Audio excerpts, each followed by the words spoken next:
Welcome everybody to the Audit Committee meeting, Friday, October 13th, 2023. Let's try not to be too scary today at 1:30 p.m. Sorry we're starting late, but it's not our fault. Blame the board for that. Before we get started, I would like to ask our interpreter to walk through how to access the interpretation services for today's meeting. Please go ahead. Good afternoon. To use the interpretation feature, please scroll to the bottom of the Zoom screen where the meeting controls are, click on the interpretation icon, the world, and select English as your language. If you're joining through the Zoom mobile app, cell phone, tablet, etc., please press the ellipsis, then interpretation, and then choose your language. Finally, click on mute original audio to not hear the original Spanish low in the background. Headsets are available for interpretation. If you're in the meeting room, please check out a headset from the receptionist in the lobby. Buenas tardes. Para hacer uso del servicio de interpretación, por favor, de desplazarse a la parte inferior de la pantalla de Zoom, donde aparecen los controles. Haga clic en el icono de interpretación, en donde está el globo terráqueo, y seleccione español. Si está utilizando la aplicación móvil de Zoom, celular, tableta, etcétera, por favor presione los puntos suspensivos, luego la interpretación y luego el idioma. Si no desea escuchar el audio original en inglés en el fondo, por favor seleccione silenciar audio original. Contamos con auriculares disponibles para el servicio de interpretación. Si se encuentra en la sala de la reunión, por favor pedir auriculares con la recepcionista en el vestíbulo. Thank you. Thank you. And since we are late and in the effort of expedience, I think I actually will skip the pledge today, and I've already done it twice. We've all already done it twice. And move on to the agenda items. With respect to that, one, I am going to move items 2 and 3 to the end of the agenda.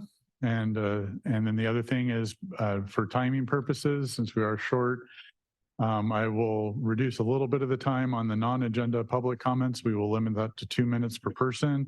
Left it a little bit longer because last time the individual who has the alias of truth was speechless for the first time I'd ever seen this, which was a little bit interesting to see. And then for the other items, we will have 90 seconds. With that, can we go on to the non-agenda public comments, please? Thank you, Chair. We do have 2 public commenters on non-agenda public comment. Truth, if you'd like to step up to the podium first, and then we'll go to the original draw. I pledge allegiance. No, okay. Shut up, Zito. Do I get kicked out now? No. You gasped. See, somebody gasped. All right, last time I was here, did I make Francesca laugh? Because I'm going to tell Hassan about your behavior so it can be changed. We can't have people in government having fun and being human. You know, what a disruption that would be. All right, now serious stuff, let's see. Gil is up to some kind of corruption business with a ballot measure that would split San Diego City Attorney's office into 2 offices, one led by a council minion handpicked by the council members to be in charge of all civil matters as the new chief legal advisor, and perhaps not even living in San Diego and serving with no term limits. The handpicked minion would even make more money than the elected city attorney. That same Gil, who donated to Sean's political campaign, was apparently trying to have Stewart be on both SANDAG's Audit Committee and the San Diego's Audit Committee at the same time. And it's very ironic that the former chair of San Diego's Ethics Commission would involve himself in something that many found unethical with its obvious conflict of interest. And Vivian was down with it because during the midst of the lockdown era, she and others wanted to pass that proposed city attorney office split fast by bypassing the Charter Review Committee. Luckily, they failed. So my recommendation is to stay away from all of Gil's and the San Diego City Council's corruption. It's in the process of being exposed by many. But I'm going to end on something pleasant. I went to the SANDAG joint meeting of the Transportation, Public Safety, and Borders Committees. More Monopoly games as usual. And the rule said that no member of the public was supposed to talk to the reps of the tables, but some said hi to me. I'm not going to name names. But the best part is that it took a joint meeting for the public to finally get to partake in the corner bakery cafe catering that's paid for with taxpayer money. So of course, I loaded up on 2 bowls of muffins, 2 bowls of fruits, and 2 cups of coffee. And even just now, I got 2 pastries today. So SANDAG has given me finally something. No highways, but I got pastries, and that's pretty good. Thank you. Our next speaker will be the original draw. You can go ahead when you're ready. So sad because what's happening is a hijacking of reality because you guys sit there and you manipulate reality and you want to be controllers of information so that you can control the truth. You know, because if the truth gets out, then that will make all of the agendas that are going on collapse. And you guys can't have that because you're trying to push a new way of life and you have to change the behaviors of people and use money that is intended to, you know, make it easier for drivers to actually get them out of driving and enslave people away from nature. You know, and it's just sad when you have to talk about changing behaviors because that means that you need to do something in order to get your way and have people believe what you're doing.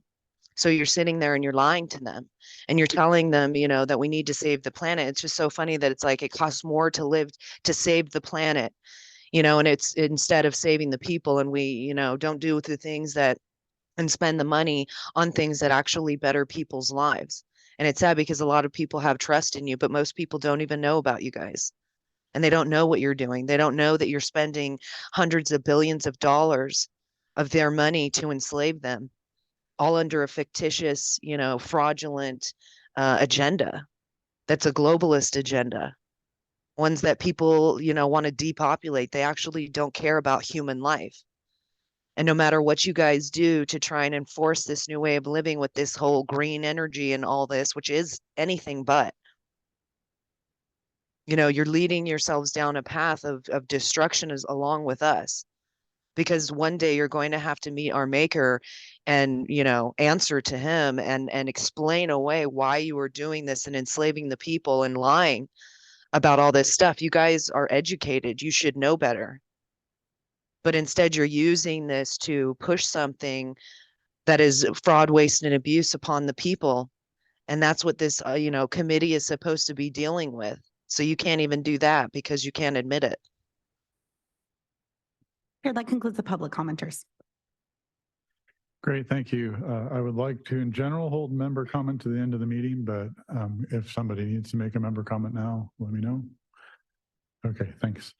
With that, I think we'll go ahead and head right on into the reports. And the first item on the reports section of the agenda is the purchase card continuous auditing operational process and system control review. And we will turn that over to Mary. Thank you, Chair. This is our first continuous auditing report. As you're aware, we were doing deep dives into the entire operation around various major processes within SANDAG. And you know the results of that. And the good news is, as a result of that, there are better policies and procedures in place, stronger system controls, and it shows. So Mike is going to present this audit, and we were quite happy with it. Some major changes occurred, and as a result, it really impacted in a positive way. So with that, Mike, take it over. Thank you, Mary. So can we go to the next slide, please? Thank you. So the scope of this audit was we were looking at purchase card transactions for the period of March 1st, 2022 through April 22nd of this year. It captures the last few months of the old policy and then the first months of the current policy. So our objectives were to ensure that staff were adhering to SANDAG's purchase card policy, including the new one that took effect on July 1st, 2022, as part of the corrective action plan from the previous purchase card audit. Their second objective was to ensure that all corrective actions agreed to have been enacted and are being adhered to.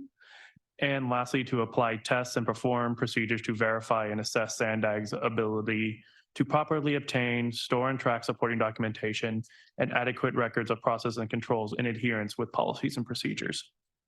Next slide, please. So there were two findings in the report. The first finding was the requirements of the current purchase card policy weren't always followed. So auditors reviewed 153 out of 1,174 transactions that occurred since the new policy became active through April 22nd, 2023, and noted the following: that 6 transactions did not include an explanation for the weekend or holiday use of the card, which is a new requirement of the current purchase card policy. 1 transaction did not include the purpose or need for the purchase in its documentation.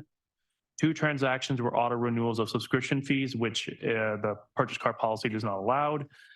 And then lastly, that 4 transactions were for online or hosted software services that did not have a purchase order issued, which is required by the policy. Next slide, please. So there were 4 recommendations, and the OIPA is recommending that staff ensure all P card holders, all P card approving officials, finance staff are thoroughly trained on the P card policy to include awareness of requirements for weekend and holiday transactions, clarity on allowable and unallowable transactions, and the required documentation and support. Training should also include examples of each. 2, to review all professional memberships and monthly annual subscription fees paid for by purchase cards to ensure none are set to automatically renew. Create an easily accessible frequently asked questions doc to address the most common errors or questions received by finance. And lastly, to update the micro purchase policy and or purchase card policy to ensure they align in regard to required purchase orders for online or hosted software services. Next slide, please. So the second and final finding was there was the use of federal funds to pay for food at a groundbreaking event. On August 18, 2022, a purchase card transaction was made for just over $2,000 for food supplied for a groundbreaking event, and that transaction used federal funds. Next slide, please. So the 3 recommendations that OIPA recommended staff: if federal and state funds are used for hospitality events, staff should ensure that the funding source used for payments are in compliance with all relevant laws, rules, and regulations. Provide training to cardholders, project managers, finance staff, and any other relevant staff on the hospitality and events policy. And lastly, when staff is uncertain of the allowability of using certain funds, they should perform due diligence by verifying the allowability and or seeking approval with the Federal Oversight Funding Agency, who have a better understanding of the Code of Federal Regulations. Next slide. Thank you. So management responded that it believed it relied on credible resources in determination of allowability. Auditors responded by stating that the funding agency stated that, quote, that based on CFR 200.421, it appears that the costs are eligible. Determination from pass-through funding agencies should have been requested prior to fund use, not during or after the audit results were presented to management. CFR 200.421 states that unallowable public relations costs include costs of meetings, conventions, convocations, or other events related to other activities of the entity. See also CFR 200.432. And 200.432 defines conferences and the types of costs inclusive of a conference. Since 200.421 references CFR 200.432, under an unallowable list of costs, the OIPA stands by its interpretation. We also would like to note that despite our small disagreement on the interpretation, management intends to undertake the recommended corrective actions anyways. Next slide. That was our audit. It was a really short report, and we'll take any questions. First, I'd like to go to public comment. Francesca, is there any public comment on this one? Thank you, Chair. We do have one public comment. Original draw, you can go ahead. You know, just, I mean, Nora was just, there was in your guys' other meeting, you know, they were, I don't remember her name. Anyway, she was asking about, you know, charges on cards and whatnot. Nora was talking about what she was going to show for her trip. I mean, it's like nobody probably really is clear on what is and what isn't going to be accepted. And at the same time, they can still go in and, you know, under the guise of something, say it's for this, you know, so that it is taken care of. So, you know, I think it's good that you guys are looking into this, but I think the whole, you know, just the way it is set up, it leaves a lot of room for, you know, fraud, waste, and abuse of those cards. And, you know, the people that have them can then, I mean, as you've shown, that they're doing it for things that don't need to be. So, I mean, are they doing that thinking that they're going to get away with it? I mean, obviously you need to continue to audit these on a regular basis to be sure. And also maybe, you know, when they're being given out, be more clear about what they can be and cannot be used for, and not have it be so, you know, obscure. Yeah. I'm done. Thank you. Was that the last speaker, Francesca? Yes, it was. Okay. Yeah. There were comments of the board, although I think it's slightly different this morning about what gets reported out to the board on how things get expended. And I don't know, that really wasn't covered as this part of the audit, correct? Well, What gets reported to the board itself? right. I think that's just a matter of preference, really. It's stated that on a quarterly basis, the P cards were reported. It doesn't really say if it should be summarized with just a total or in detail. And I think that was what the issue Right, was and today. that's something that I think we can continue to work on, Yeah. but I mean, this is still clearly a market improvement and so a much better outcome. Are there other board member comments that, yeah, Stuart? And thanks, just two questions. On an attachment 1, where you're showing the sort of the work plan for finding one, looking at most of those, I think all of them have a sort of joint or two responsible officials.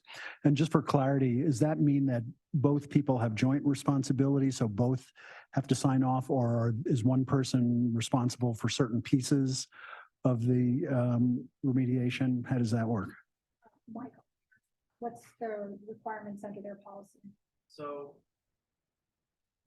So I think if it would be best if Lauren, you would come since you worked on this, or the delineate the responsibilities. It's the corrective action plan. Yeah.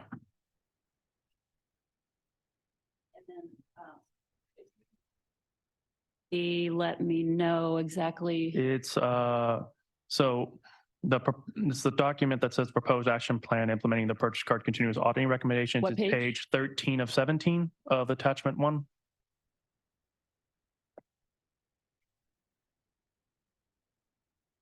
Crystal, are you coming to help me?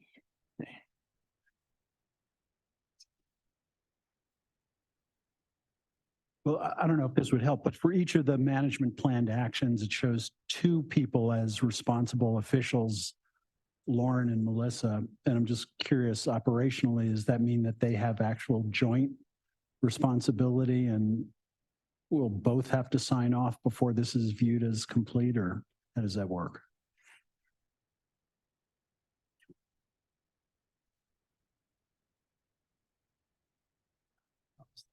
Okay, I think I have it up. So what was the question again? Page 13, and sorry.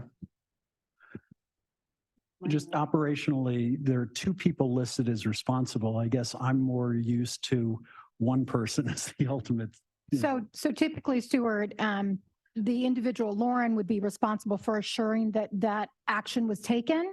Okay. Melissa is typically the one overall who makes sure the corrective action plans are being managed. So specifically, the responsibility, I believe, would be on Lauren.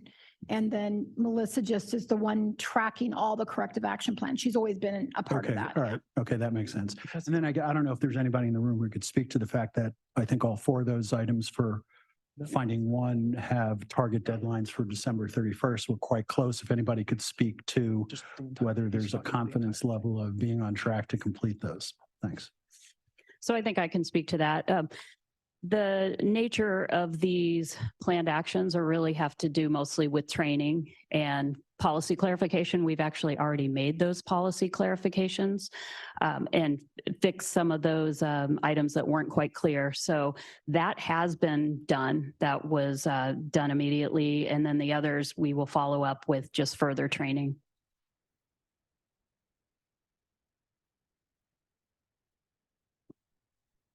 Okay, other questions or comments?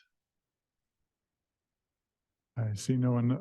I had one, which was, I did notice that in finding 1.2, the auto renewal capability, I'm just curious. I mean, it's likely pretty small overall in this organization, but in my professional experience, some of the subscriptions I would run into professionally would give you actually a pretty substantial discount if you auto renewed.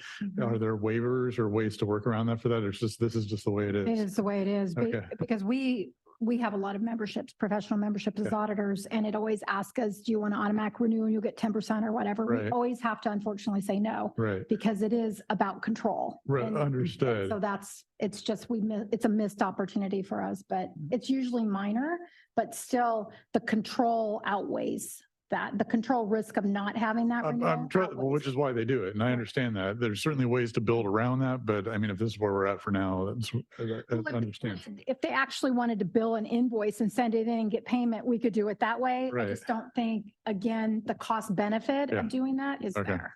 Mike, do you know which vendor that was? Was that, Say it again. do you know which vendor that was that we auto renewed? I would have to look at the papers, but not off the top of my head. Yeah, one of the software vendors that we use only takes credit cards, and it's an integral piece of our website. It's a component that yes, we I- have to have in order, it has the keys in it. If somebody forgets to renew, your website goes down. That's exactly what would Yes. happen. We have no other way of paying it right now because they won't allow us to Right. write them a check. And so we need to work Sort that it out out, with the yeah. vendor. It's, And the use of the credit card isn't the Yeah. problem. It's just making sure that we don't hit that renewal, automatic renewal that often comes up automatically and often, sometimes you don't even catch it. It just, it takes it and memorizes it. Probably can't do it for an organization, but the way I manage that personally is I use virtual cards through my credit card that Yeah, I then do too. have an expiration date that's less than a year out. We don't want to encourage virtual I cards. know, here. understood. Yes. Let's control. Okay. Yeah, thanks. So do you think you have a path forward, Ray, though? we're trying to replace that piece of software also. It's just, Okay. it was one of those things that they downloaded and started using, and then it Yeah. became embedded within the system. You know how that happens? I know how that happens. Okay, yes. so I'm trying to back Okay. out of it. Well, I just want to make sure we have a path forward, and if it doesn't, we can come back and talk about it. And the last question I had was just, my recollection is after the prior audit, I think we were targeting to getting down to 6 P cards. Is that about the same level right now in the organization? Do we know? It got down to 6, and I think now that they have a more structured system, like it's by department now, like Right. there's, I believe, 7 or 8 current departments that have purchase cards. Some departments have more than one, but usually it's just 1 or 2 people at most. And it's far more structured. There's set limits. And that was something that you looked Yeah. over and you feel very comfortable about that? Yes. Perfect. Okay, that's all I had. Any last questions or comments? Otherwise, I'd entertain a motion to forward this to accept and forward to the board. I motion that we accept the report. Moved by Monson. Second by Drucker. Please vote, and I believe we're using our voting bucks, correct? So 1 is yes, 2 is no. And I think they turned the power for on this. Oh, yours wasn't on, okay. And that motion passes unanimously. With that, we will move on to item number 5, which is the Office of the Independent Performance Auditor First Quarter Fraud, Waste, and Abuse Report. And Mary. Thank you. This will be brief. So I'm kind of happy. We got 2 closed this quarter. And we have 7 total left, and they're all external cases, no more open internal cases. There were 2 cases that were open and closed during this period. Sorry, let me get to the page. They were both determined to be unfounded. The first case was in regards to a matter that I thought was going to be handled by HR, and then it was reverted back. It was still determined to be unsubstantiated, and that was in relation to abuse of authority. And after I did interviews and looked at many emails, it was determined that it did not rise to the level of abuse of authority. However, with that, though it was unsubstantiated, I did provide some recommendations around it, around the area of personnel that should be looked at and considered and hopefully approved upon. The next case was unsubstantiated. It was regarding public funds use during a barbecue that involved 2 contractors. And that determined to be unsubstantiated because that particular individual actually paid fully out of their own pocket. So no public funds at all, even local, were used. And with that, that's all I have unless you have questions. Thank you, Mary. We'll first move to public comment. Or is there any public comment on this item? Thank you, Chair. We do have 1 public comment, the original draw. You can go ahead when you're ready.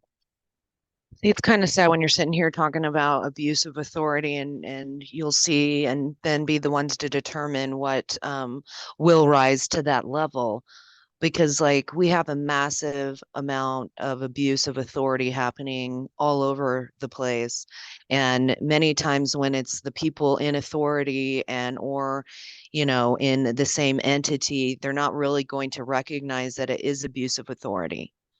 And it's happening in the cities, in the county, I mean, here.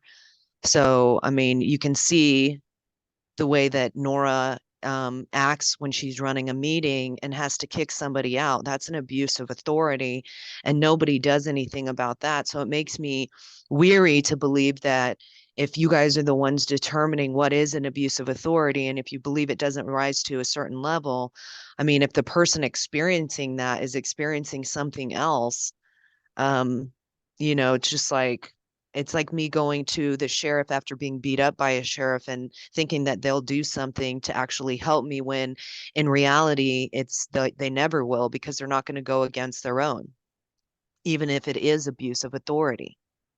So it's just really sad that, you know, we don't have like it's all a, you know, a fluid thing. It's not, you know, something that stays the same. It's kind of like determined upon who it is that we're talking about. So I don't know, it's just really negligent, and it's sad that that can continue. That concludes the public comments. Thank you. Do we have any committee member comments or questions? Stuart. Thanks. For table 2, items 5, 6, 7 that are open, received back in 2022, is that just really a resource issue? It's a resource issue, and we may be able to capture some of those issues and close those cases on the current audits we're doing. So it's kind of hand in hand. It's on there and it is being looked at. And as we do the audits that we're currently involved in doing, we are doing testing around those issues to see if we've identified anything. Great, thank you. Bob. So Mary, just for clarification, and then, you know, we've talked about the difference between investigations and audits, and there's a distinct difference between the two. So just for some of my own clarification, when we talk about audits and maybe delving into some of the topics that are here, this is not an investigation. Right. So you're really in the audit, you're really seeing, is there any substantiation to these calls? Yes. And then I assume that if there is, then you move this into an investigation. Absolutely. So what I'm asking them to do around certain testing that would identify if there's something there that we should further investigate, then open a full investigation on it. We will find that out. And if there is, then I will take the work they've done and move it into it and then begin the investigation. And it is a resource issue, of course, as well. But the intention here is hopefully is that we have 2 of our auditors that are going to be taking their CFE and hopefully pass that. And once they get into that, we're going to move 1 full-time as an investigator along with Courtney that will do the investigations like I do. And then hopefully Mike will, if he passes, which I believe he will then work into that as well and work part-time on audits, part-time in investigations. So ultimately, I would love to see 2 fully funded investigative positions, which I do have currently on our org chart as unfunded and vacant. So just to make one more point on this, and while I'm not going to be on this committee moving into the next budget fiscal year, it is something to consider. Is that when I look at this, and this is not to put any kind of criticism on Mary or the rest of her staff, because they're doing multiple type of work besides just investigations. When I see, you know, calls coming in, they're not being looked at. It goes over a year and a half. That's a concern for me. And it really, to be effective, those investigations should be getting done on a much more timely fashion. And that's why I would really encourage bringing on a full-time head investigator, and that's all they do. When I was with the port, again, we were not getting the volume of hotline calls. And so I was doing very similar to what Mary does. I did the investigations, but it fit there. No, at the city of San Diego, they specifically have someone who looks at investigations. That's all they do because of the volume. And I just believe that here at SANDAG, the volume of that hotline call is going to even increase. And so that's my 2 cents. Yeah, Yeah, it's a good point. and many of them, I mean, we are getting through them, but it is difficult. We had 11 at the beginning of the fiscal year, so we've got 7 now. So we're doing pretty good, but you're right. There are a few of those particular ones. They're kind of beast size bites. So they do take kind of breaking it down. One, waiting for additional information that I do keep in the loop and keep requesting additional information, but also the fact that they're aware and I have them doing certain testing that then I can bring over and use. So they're not completely ignored, but definitely delayed. Yeah.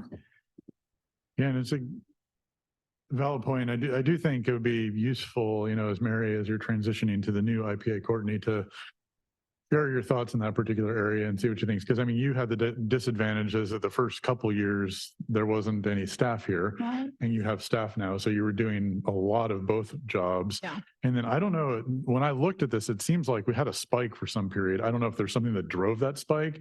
But you just got a lot of calls over a short period of time. Right. And then recently it's tapered off a bit. So I don't know what it is, but Yeah. I do think, Bob, to your point, it's a worthwhile analysis. Let's see, do we think there's something more needed here? Yeah. Or now that we have more audit staff, maybe it's enough for the new IPA to be able to come up with, but your input to that would be very useful. Yeah, and I've had conversations with her already, and Yeah.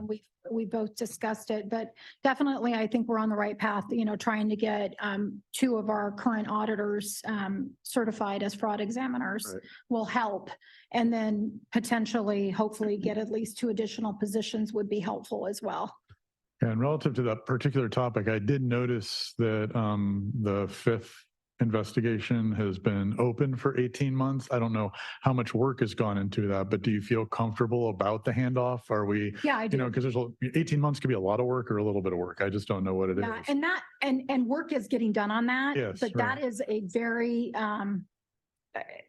a beast, like I said, in Right. that particular matter. And so, yeah, I mean, there is work being done on all of them. In Right. fact, it's just, it's a lot bigger task. And it's best to move into it with first, do we find anything that gives us additional Mhm. information that says, yes, we should proceed? And then second, having the resources. So, But you feel comfortable that Courtney yeah. will have what she needs coming up as the new IPA? yeah, Okay. she's got it. Yeah. Great, perfect. I actually have a continuity plan that tells her what is required of her on a daily, weekly, monthly, quarterly. So and we've had good conversations. So I think she'll be fine stepping in. Okay, Yeah. thanks. Other comments or questions? Otherwise, entertain a motion to approve and move this on to the board. I'll entertain a Moved by motion. Monson, I'll second. seconded by Drucker. Please vote. 1 is yes, 2 is no.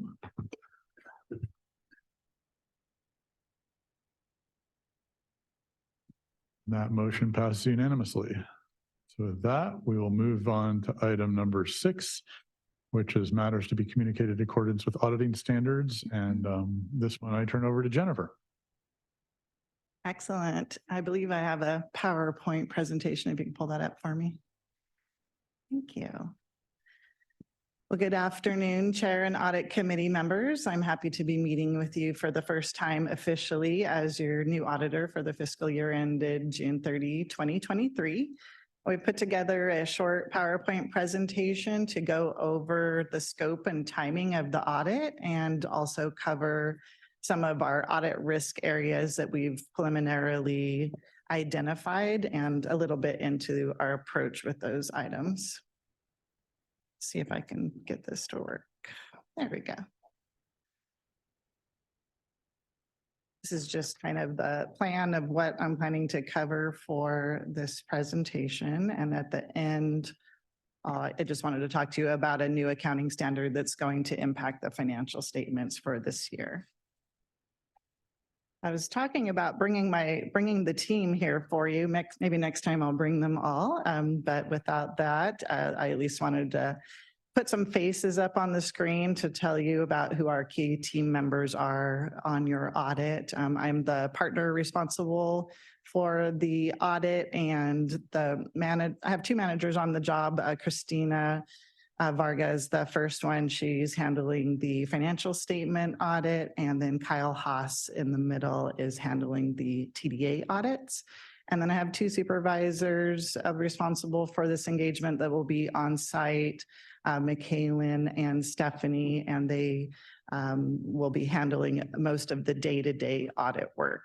So for a smaller engagement, we might have a senior auditor, but this engagement is considered high risk enough for our firm that we've kind of stacked the deck with our competent individuals to make sure we get everything right here. In terms of the scope of the engagement, we're primarily doing financial statement audits for you for these different components, and most of these components roll up into the SANDAG consolidated ACFR, or Annual Comprehensive Financial Report. So the Transportation Commission, Argus, SourcePoint, and South Bay Expressway are all component units of SANDAG, and so they all have individual financial statements, but also roll up into the primary government, which is SANDAG. We also perform a separate federal single audit on your federal grant awards, and then separate TDA and SDA audits on the recipient agencies. And then I put agreed upon procedures up here because there are a few smaller agreed upon procedure engagements.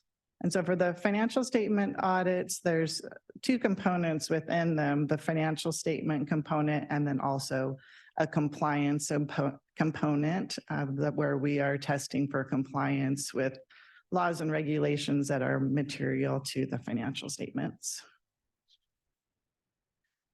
I wanted to go over a little bit about the auditor's responsibilities and management's responsibilities as defined in our engagement letter, and to remind you that my number one job, my number one audit responsibility when I give you an audit report is to say whether or not there's any material misstatements in the financial statements. And that is my job, to identify and assess the risk of material misstatements. As part of doing that, we obtain an understanding of internal controls, evaluate policies. We're now required to do additional procedures to ensure that there's no going concern issues, meaning will you be in business next year? I don't think there's a big risk on that one. And then we also perform tests of compliance with certain laws and regulations, but not all laws and regulations. And in our engagement letter, and something that we always want to make sure you understand, is even if we do plan the audit perfectly and perform it perfectly, there is an unavoidable risk that we will miss something and that there will be a material misstatement in your financial statements. We do everything we can to ensure that that does not happen, but there is a risk of what would be called audit failure, and which would result in a material misstatement. In terms of management's responsibility, management's responsible for the financial statements and themselves, the financial statements and the footnotes, for designing the internal controls, for providing us unrestricted access to information that we ask for to ensure compliance with laws and regulations, and really just to ensure everything that they give us and discuss with us is accurate and complete. Regarding the timing of our audit procedures, we started our preliminary audit procedures in June of this year. We were on site and also worked remotely in our offices to obtain an understanding of the internal controls. We did some limited transaction testing at that time. We're really doing our planning and getting ready for the audit during that stage. So we sent out fraud questionnaires and performed other planning procedures that included communicating with your prior auditor and reviewing audit work papers from the prior year audit. And also we had meetings with the OIPA and reviewed those reports as well that have been issued by the office. Our final audit procedures are scheduled to begin next Monday. We will start off, I would say kind of lightly next week with finishing up our preliminary audit procedures, and then we'll be on site the following week. And we plan to be on site for at least 3 weeks with the full team to try to get through all the numbers. It's a little aggressive. I'm not sure we can do it in 3 weeks, but we'll do our best to make sure we meet your deadlines. And during the final audit procedures, everything we do is going to be focused on identifying whether or not there's a material misstatement in those financial statements and all of the ones that were up here before. The TDA and SDA audits have already started, and we did some planning for those, and we've already started maybe 4 or 5 recipient agencies, and our goal is to get all of our field work done by the November timeframe, so we can meet your deadline on those as well. And then finally, we'll do the federal single audit in January. That one normally gets done later, and it's quite a task. Wanted to share a little bit of preliminary information about our sampling plan. We're going to have different sampling plans for different transactions that we're testing, but this one in particular is related to our cash disbursement sampling plan. So I've defined what that is for you. It's non-payroll transactions, and it would be checks or electronic fund transfers. Mm-hmm. And during our preliminary field work, we downloaded information, 100% of the information from SANDAG's financial system, and we performed some data analysis of that information. That included running a Benford's Law analysis, which is supposed to identify anomalies or unusual transactions. And so from that Benford's Law analysis, we picked a sample of 30 disbursements that our system flagged as unusual and are performing tests over those transactions. In addition, we also picked up the 10 largest disbursements, so we could essentially figure out what is going on in those transactions, make sure they're recorded correctly, and that there's no instances of non-compliance with them. For South Bay Expressway, because there's a different system of internal controls, we are not testing it in the same manner. We're doing a random sample of 40 disbursements for those transactions as well. And then for the single audit, we'll follow the American Institute of Certified Public Accountants normal sampling methodology, which generally speaking, if there's more than 250 transactions, we'll be testing between 40 and 60 samples, normally through a random sample methodology. So when we meet again, I'll share with you the Benford's Law results in the form of a chart, so you can see, or it's a graph, so you can see where those anomalies are. And I can explain a little better about how that test works. Oh, I guess I did throw it in here already. It's not in my printout. Okay, so this is the Benford's Law result.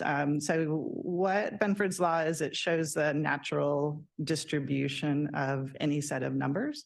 So in this, we did a 2-digit Benford's Law. So what this means, like if you look at 15, it means the transaction amount starts with a 15. So it could be $150, $15,210. And so what we look at is those red lines that tells us something's unusual there. And there's, a variety of reasons for something being unusual, but it's not following the normal distribution that it should be following. And so that's an indication that it's either an error or just an unusual transaction, or for some reason, this organization has a lot of transactions that start with those digits. So either way, we dig into the reds, and also, so we'll do most of our sample from the red and then a little bit from the yellow as well. But overall, pretty good distribution. The line that goes through is what the expectation is, that middle line. And so you're within a normal range of that middle line for most of the transactions, except for those 6 that are identified there.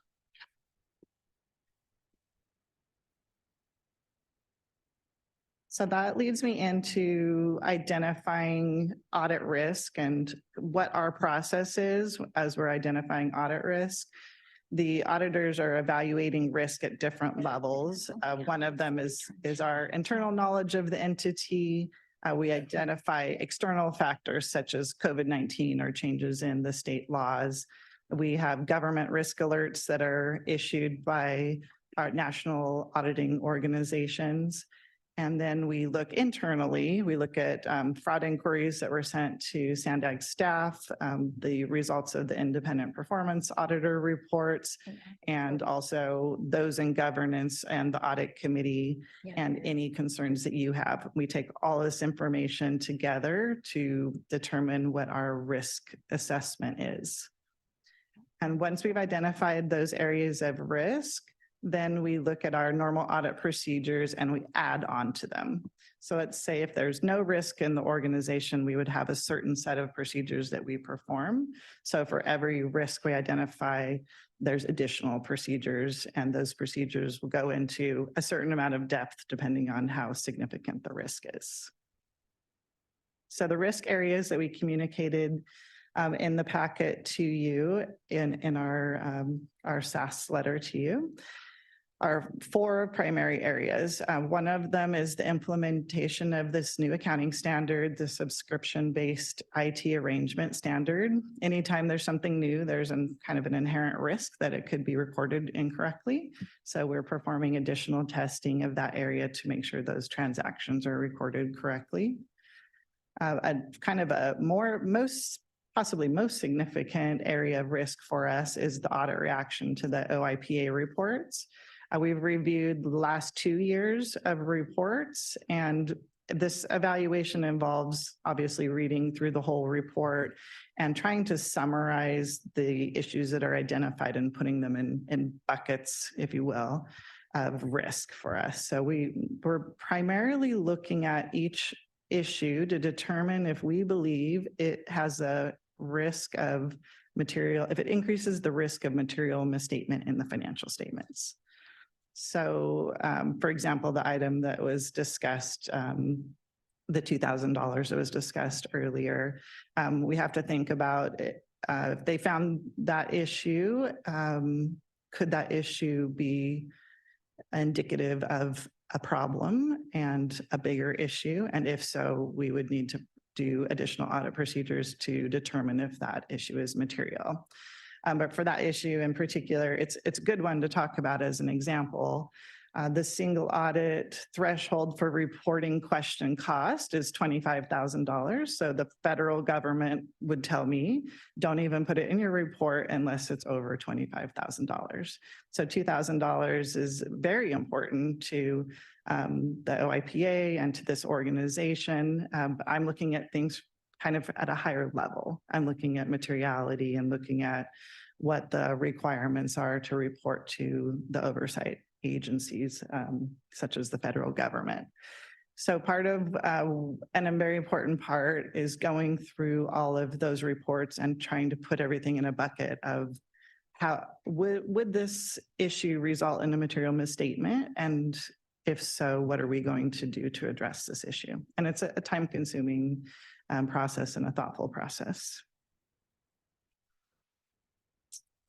The third area we've identified is just information systems, obviously a very high risk in today's environment. We have our certified information systems auditor reviewing the systems at both SANDAG here and also South Bay Expressway, because they have a different set of systems that we'll be evaluating. And then federal single audit compliance, obviously very, very high risk area, an area where we do a lot of testing and make sure that the expenditures that you're incurring are for allowable costs for the different granting agencies. I'm sure you have comments and questions, but I'll just wrap this up real quick with just another additional information on the SBITA new accounting standard, the SBITA subscription-based arrangements. We haven't done too much work in this area yet to determine if you have any, but I would assume you have some subscription-based arrangements. And this, if you do have a multi-year agreement for software or some other sort of subscription-based access to information generally hosted on the cloud or some sort of other platform that belongs to someone else. Then the accounting standards now require that you record an asset for the right to use that subscription software, for example, and also a liability to account for your future commitment to pay for the use of that subscription asset. So it should be a fairly easy standard to implement. The hard part is just ensuring completeness, that you've done an evaluation of all of your systems. And so this crosses all departments, not just the finance department, but all departments. And it very much involves your IT staff's assistants in making sure that all of the subscriptions have been identified so we can ensure that they're accounted for correctly. So maybe I'll stop the presentation here and turn it over to you. This is an important part for me as well, to get feedback from the audit committee about our risk assessment, other things we need to consider, and other areas that you would like us to look into as we start our final audit here shortly. Thank you. Thanks for the presentation. Yeah, we'll get right to that, although I think I will start with public commenting. Francesca, can we take the public? Thank you, Chair. We have one public comment, the original draw. You can go ahead. So I don't know why you guys have, and I don't know if this is for all of the deadlines, but she was talking about having a 3-week deadline. I feel like, with such complex work that needs to be done, that can leave room for mistakes and or rushing of the audit. But I'm also curious, with these 30 unusual transactions, when you find out where they've come from, are you looking at who's been doing them? If it's a certain department, a certain person that is doing it, and what happens if, you're finding out that they shouldn't be using it for that? Does anything happen? Or are you just going to say, don't do it again? And I'm also curious to know if with, risk for federal audits, when you guys take out stuff in SANDAG and the RUC in the 21 and 25 plan, is that leaving you up for risk for an audit? Because, the whole idea to get federal money is you have to play the game. So is there stuff that they're going to want back because all of a sudden this has been taken out and then it just forces you guys to put it back in and whatnot? So, I don't know if that is something that is possible, but I think you just need to continue to assess risk and also take, heed from public comment and things that we tell you are risks, like, lithium batteries and all of these things that are being pushed. There's risk for litigation when you, incentivize people to get into a lithium bomb or different things that are causing health trouble. That concludes the public comments. Thank you. Committee members, any comments or questions? Ms. Wong Nickerson. I have 2 questions. The first one is more specific. I'm not sure if I fully understand that Benford law chart. Can you go back and help me understand how to read it? I think it's slide 5 of 7. Yes. So I understand the one of the one is based on count, right? I guess that's the Y axis. The X is a digit sequence. What does that mean? Can you elaborate that? Maybe take one of the bar and explain what it means. Of course. I know it's such a fun chart to look at. So across the bottom is the dollar amount of a transaction, the first 2 digits of the dollar amount. Oh, okay. So across the bottom, the 1, 2 means it could be the transaction could be $12. It could be $12,820. It just means the first 2 digits are a 1 and a 2. So it's across the bottom is every possible combination of digits together. And along the side is the number of times that it occurs. So in number 1, that would be a transaction that starts with the amount starts with a 10, and there was over 190 instances of transactions that start with a 10. Audit committee, may I try to? Yeah. So what's happening here is they're trying to determine whether or not certain numbers are used more than others. So if you had, you would assume that there'd be a normal distribution of numbers of cost, right? If you looked at a large set of invoices that they would be $10,000, another one would be 11,000, there'd be some that were 12,000 with change. Does that make sense? So what they're doing here is trying to understand if there are some numbers that show up more frequently than they should in a normal distribution. And so it looks to me that they count, that the count is all of the transactions that occurred. And from this, they wanted to look at 30 to see if there were some type of pattern and possibly abuse, for instance, like if somebody was charging $99,999 every time so that we didn't go over $100,000 limit. Okay, something like that would fall out of it. And when you see these red lines, what you're seeing here is that they fall onto numbers that are like 25,000, 30,000, 50,000. And it could be that we have a lot of contracts or retainers or whatever that we're doing that are $50,000 a piece. And so there's no fraud there, but that number is elevated. But what they want to do is to check that to make sure that we're not doing something where we're writing multiple $50,000 checks so that we stay under some limit, or that it's somehow being falsified, if that makes sense. Okay, yeah. You can't say there's no fraud.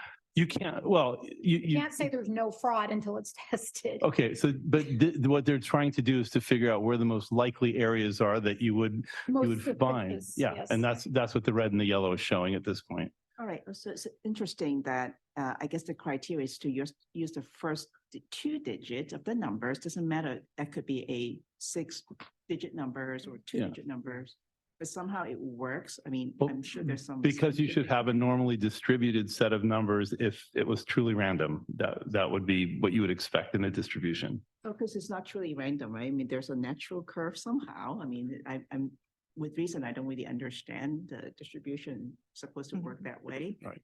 I don't understand. Not, but I understand why what you're trying to do. You're trying to say there's a natural distribution. We don't really know why, but these are things outside of normal distribution. So rather than doing a random sampling, you try to target things that seems out of the norm, right? That's what you're trying to do here. Exactly. Yeah, it's a law, so it's proven to, I don't know the science behind how, but it is proven that any large sum of numbers will have a natural distribution like this. Very interesting. It is very interesting, yes. Its claim to fame is that it would have detected the Enron fraud if they had run this test. Okay, good. And I have the second question, more overall big picture, right? So one of the things that I know the external financial auditor's main task is to make sure the financial statement is not materially misstated. So, and in that process, you also look at some of the internal controls, but that's not your emphasis. But can you clarify if there are items that are material and also have internal control issues will get flushed out by your audit? Meaning, give you an example, we might have a large construction project, maybe a contract is like $5 million. The services are done, it's accurate, the work was delivered, but the internal controls may not be the best. Maybe it didn't go through the proper bidding process. Would that get flushed out? Would it get reported by through this audit, or your focus is really more on the number, the financial side? I mean, it's possible. Unfortunately, auditing is limited to sampling accurately and finding, in some cases, that needle in the haystack. But if we, for example, one of the additional procedures that we're doing as a result of the OIPA's report is a special test of contracts and purchasing compliance. And in that test, if we identify that the policies and procedures were not followed, maybe there wasn't adequate bidding, or maybe a change order got approved not in accordance with the policy, we would absolutely be reporting that information back to you. Okay. All right, so that's why it's important to also use the IPA's report to augment what you'll be doing. Yes, it's actually a very helpful tool for us to identify where the audit risks are and where the, well, probably more importantly for us, the compliance risk, the compliance with laws and regulations risk are. And even, you know, some of the work that's done with looking at the purchasing cards, for example, in some ways we can rely on that work and get a comfort level that if they've looked at a certain number of transactions and identified a certain amount, we can evaluate that for materiality to see if we think there's a material misstatement. So it's a bit of an art, but it's actually very helpful to have those reports guide us so we can focus our efforts in the correct areas. And just, can I add to that? Just to add, this is the first time I will say Jennifer was heavily involved in discussion with me. And she didn't just take 15 minutes. We were pretty detailed in discussion of the audits and stuff. So she was very involved in that. And this was the first time that I've identified that with an external auditor before. Since the chart's up, just a real quick question on my part. You said the middle line's normal distribution. Are the upper and lower lines a standard deviation, or where do those come from? Do you know? Yeah, it's called the upper bound and the lower bound of reasonableness. And is that done via using a standard deviation type calculation then? Mm-hmm. Okay, thanks. Questions, Bob? Just a quick question. Jennifer, thank you for the report and thoroughness. And I really appreciate you spending a lot of time with Mary and the rest of the staff and in understanding the reports they've issued, in particular the contracts and purchasing reports. Question I have for you, when it comes to, I understand the analysis of risk and the risks that they have been looking at. When you do your, because assuming you're going to do some testing, when you do those testings, are you testing kind of the same contracts? Are you looking at different ones? Are you looking at the most larger contracts? How's that process going to work?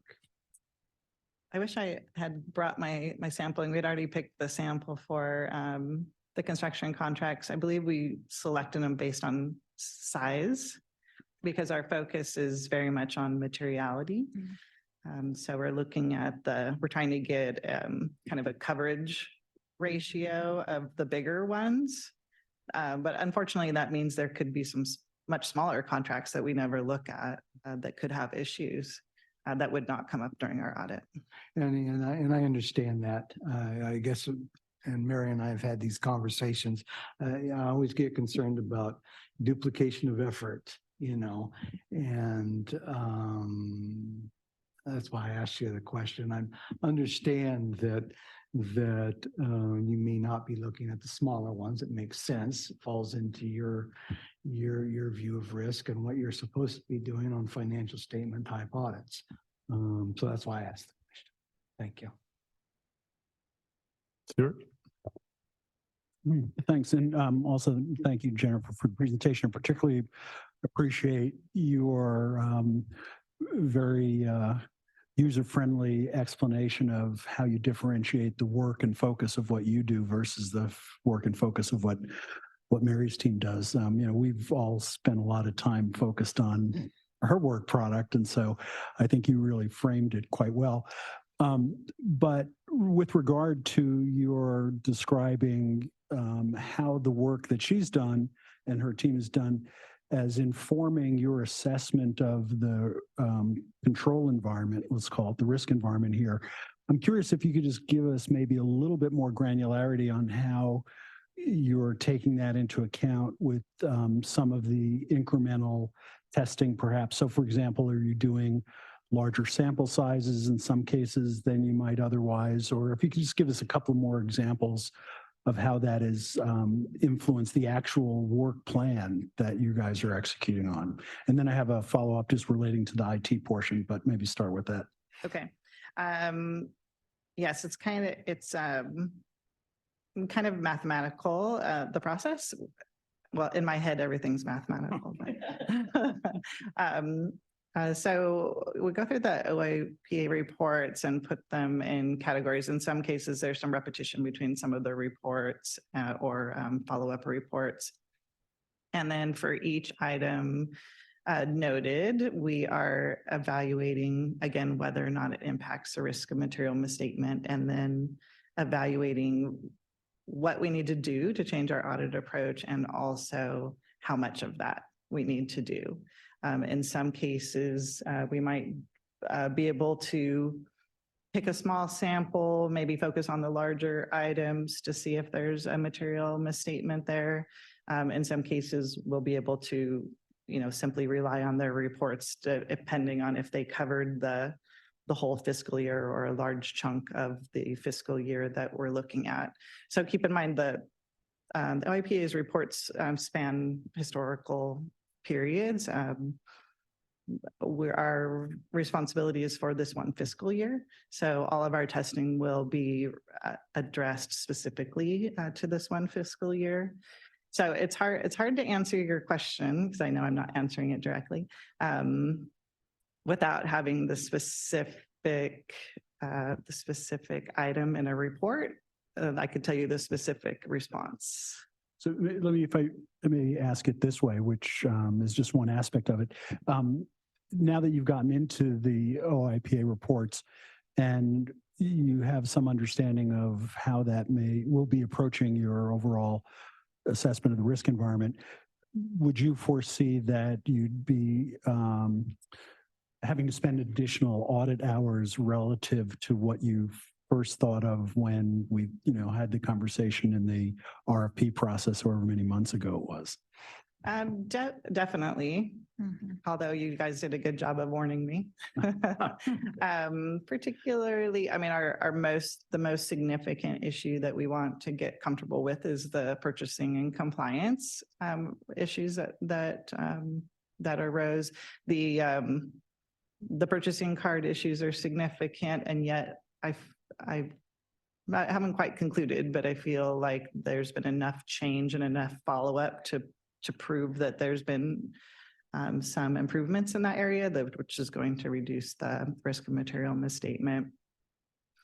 Yeah, sorry, I haven't answered your question again very Well, no, you thoroughly. actually did. You said yes. And so I'm not trying to press you into how many hours. Oh, just I'm sorry. directionally. I apologize for interrupting. I was thinking of the toll revenues in particular was something concerning when we read through that. And, we've decided to do additional testing of whether or not the tolling system, especially for the South Bay Expressway, is working properly. And, we've worked on kind of designing tests to make sure that we can feel comfortable with the revenue recognition criteria with the tolling system. So in that, I don't think I had anticipated quite that much, and there could be more. We're keeping an eye on the quarterly fraud, waste, and abuse reports. And for the closed items, that's good because we don't have to do anything. But for anything open, we will have to evaluate the risk of those as well. Great, thanks. And then just, follow up on the IT portion of this. Ray has been very eloquent in helping us understand I guess, I'm not sure if you use the word patchwork of systems that SANDAG has on a legacy basis. And also Mary's in this most recent audit has talked about certain difficulties in accessing information. So I'm just curious if the lack of a kind of super comprehensive singular IT system has created any issues in the work that you've done so far in accessing information, et cetera. It really just makes things a little harder, a little more time consuming, and puts a little more effort on us to ensure completeness in those cases. But so far, the SANDAG staff has been great at giving us full access to information. But that process of having to go and get some information from one system and then maybe get the support in another system is cumbersome and time consuming. And then it brings up some concerns about the completeness of the system that we're auditing. So we'll take all of that into consideration, and it doesn't keep us from doing the work. It just takes longer to do it and get comfortable with it. Great, thanks. And, Bob and I won't be here for the actual completion of your work, but I would just suggest that you might consider when you're reporting out on the completion of your work, be thoughtful about whether that, cumbersomeness actually has created any additional risk, as you were saying, with regard to the potential for material misstatement. Yeah, I think Thank and you. one of the points Ray would like to jump in and say is what they will be auditing is the old system. And by next year, you're going to be on the new system, which is the ERP system. Exactly. So the findings will be salient, just to say this is something we want to make sure that that's not happening anymore, but it will be an entirely different system, which I think is good to know. And hopefully you'll have an easier time with future years audits, given there'll be a new system, except for the current year, which is a transition, and that's always a nightmare. I was But, going to say, so then there's data reliance on the new system. Right, So yes. that brings a whole nother Yeah. aspect to her challenges that Mhm. different kind. So yeah, I did want to add, I just really very much appreciated the pre-disclosure of the areas that you're going to focus on. And I perfectly honestly, when I looked at them, thought they were spot on. Now that I know how much communication you've had with the OIPA's office, I understand in part why they're probably spot on, because I think they are the right areas to look into. And I like it. The only request I would have is, to the best of your ability when it's done, this is an area that I always like to know more about what actually was done. So when we have the final report, maybe there could be an appendix that says in these 4 areas that we looked into, these are the things that we actually did. Yeah, I mean, because normally what I'll get is an audit report that would say, oh, these are the 4 areas we looked into, no problems, right? But it's like, okay, exactly what was done. So, to the ability that it fits within your scope of work and your contract, I would certainly appreciate just having some ability to know what was done in those areas, because I do think they're the right areas to look into. And I think that I'm very happy that it's being disclosed up front. Any other questions, David? So, I love this Benford law. It is just wonderful, but I'm looking at it and the differential between 70 and 75, I'm wondering why 70 isn't also yellow.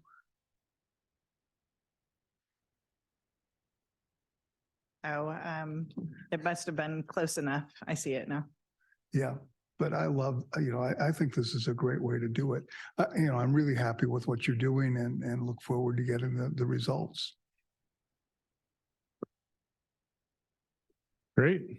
Well, this is an informational item. Thank you for taking the time. Appreciate your presence and looking forward to the results Thank you. later on. And I'm sure, I have no doubt, Stuart and Bob will read them diligently, just for old time's sake, and let us know what they think. That's all I really. With that, we're going to go ahead and move on to item number. That was 6, right? That was information only. So we're going to move on to item 7. The Office of Independent Performance Auditors need for independent administrator support. And I'll turn this over to Mary. Thank you. I brought this up briefly a couple of times, but it's becoming costly at this point. We have an agenda that keeps changing the processes, and it takes a lot of effort and time, and we're using direct audit resources, and that's costly for administrative type support. So I think, we've been in existence for almost 5 years now, and I think that it's necessary and time for us to have a support staff. We don't need one full-time, possibly part-time, but we do need an independent support staff that can actually manage our trainings, our data, stuff that I do, stuff that they do on their own, that take direct audit resources, which are costly, and also and bigger and moreover the time it takes for the agenda. So I'm hoping that we can get the support and forward it to the board that you do support it for at least a part-time independent administrative support for OPA. Thank you for that. We will start with public comment. Do we have any public comments on this item? Thank you. We do have one public comment, the original draw. You can go ahead. Yeah, I guess it just seems sad that, you have to ask for more support to do stuff. It makes me wonder if this is going to move forward to the board, because it'll give you more opportunity to look at everything that's going on and audit more information. And right now, I feel like, probably a lot of these people are just engaging in things because they know it won't ever be looked at. But regardless, everything, like I've said before, is, fraud, waste, and abuse that is happening with the people's money because it's all under a facade and it's not based on truth. So I would hope that if you did find somebody that will be an independent admin, that they would be willing to look at all things and not just in lockstep, continue to tell the lies that this is why we have to be doing these projects. Because honestly, if people were doing the right thing, they would be looking at this and saying all of these plans that are going on are fraud, waste, and abuse. But nobody's willing to do that because, either you believe the lie or, you're just willing to perpetuate it in order to push people into a new way of life. So it's like, on one hand, you need them, but on the other hand, I'm like, they're not even really going to do the job that needs to be done to protect the people, protect their money, and make sure that they're not, being enslaved under a, globalist agenda that has nothing to do with anything but that. That concludes the public comments. Thank you. Any committee member comments or thoughts? Mr. Monson. Yeah, for me, I support this agenda item.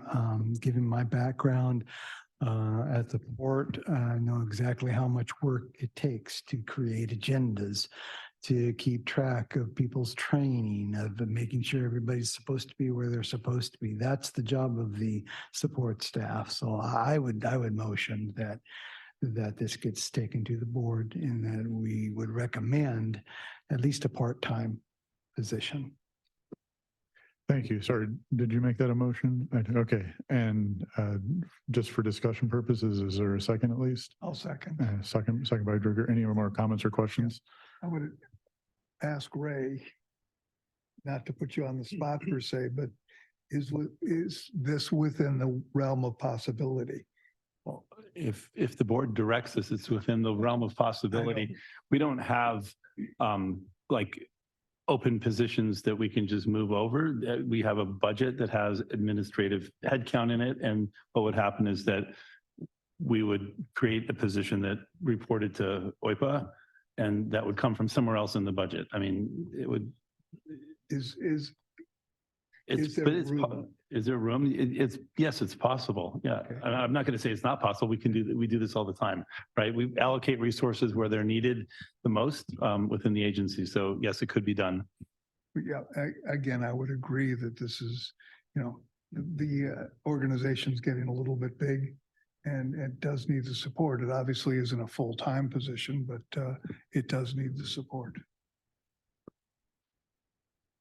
Stuart.